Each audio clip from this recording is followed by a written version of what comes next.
ustedes todos los que estamos aquí reunidos son parte del Ejecutivo, del órgano ejecutivo, que es el del cual yo estoy encargado, a excepción de una persona. Es el fiscal general que está aquí, él no es del Ejecutivo. Y está acá por una razón bien sencilla. Y es porque le quiero pedir en público de que investiguemos a todos los que están acá. Para atrás y para adelante. Yo me imagino que pues no hay ningún problema, ¿no? Yo no voy a ser el presidente que no robó, pero se rodeó de ladrón.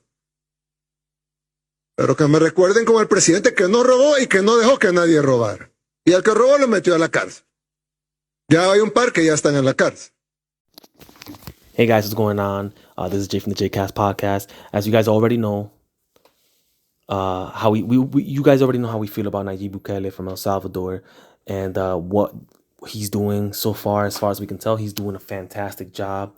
He's doing an excellent job running El Salvador, and it seems like he's not stopping at just imprisoning criminals and putting them into some mega jail.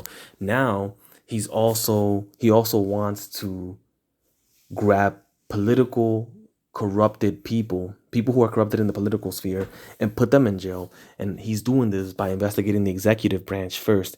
So recently he gathered everybody from the executive branch and let them know right on the spot, like, hey, listen guys, this guy right here, I believe is the Attorney General, this guy, he's going to investigate each and every one of you to see if you guys are partaking in any corrupt acts while in office. And not just that, he's going to investigate if you've ever partook in retroactive in past corrupt acts, meaning like, okay, you might not be doing anything now, but did you do anything in the past? And if you did do anything in the past, we're going to find you and we're going to put you in jail.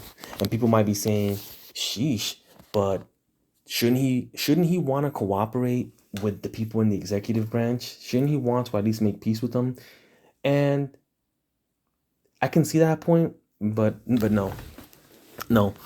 His philosophy is, I'm not going to be known, and I'm paraphrasing here, I'm not going to be known as the man who didn't steal anything, but was surrounded by thieves. I'm not going to be known as the man who stopped gang thugs from stealing, but also was surrounded by criminals. And I think that's a fantastic job.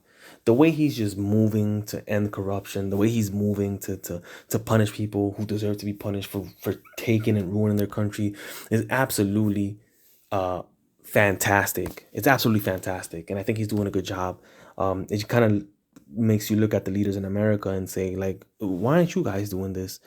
And the only reason I can think of is that Nayib might not have been bought and paid for like the rest of people in Congress and the rest of the people in power have been, which, to get not to get conspiratorial, but we've seen what happens when people aren't bought and paid for and start, quote unquote, cracking the whip and making changes and getting things done.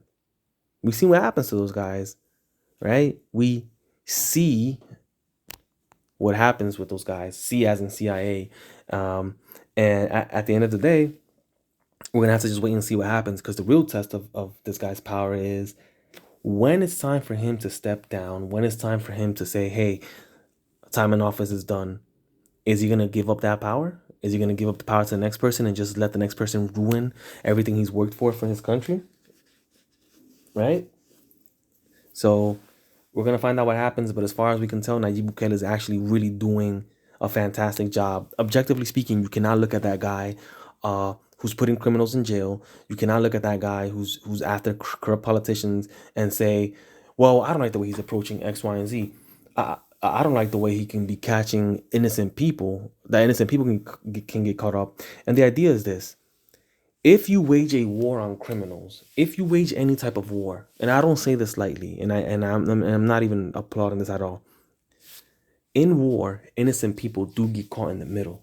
And some innocent people do get hurt, which sucks, right?